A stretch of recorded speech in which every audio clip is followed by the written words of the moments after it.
Kalakalan ng baboy sa Vigan City, Ilocos Sur tumumal dahil sa epekto ng ASF. May ulat si Ivy Hernando.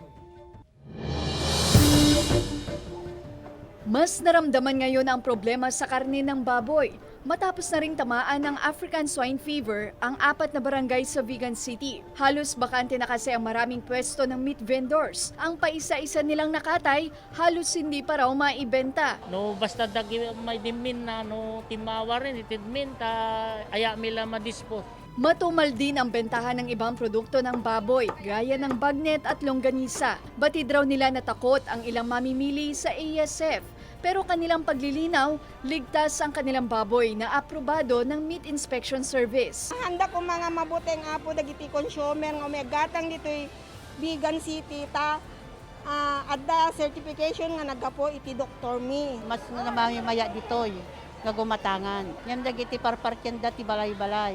Bago pa man tumama ang ASF ay ibinaba na ng 10 piso ang kada kilo ng karne ng baboy dahil bumaba rin ng 10 piso ang kada kilo ng live weight. Hinaing ng mga meat vendors mahirap raw kung muling itataas ang presyo ng live weight.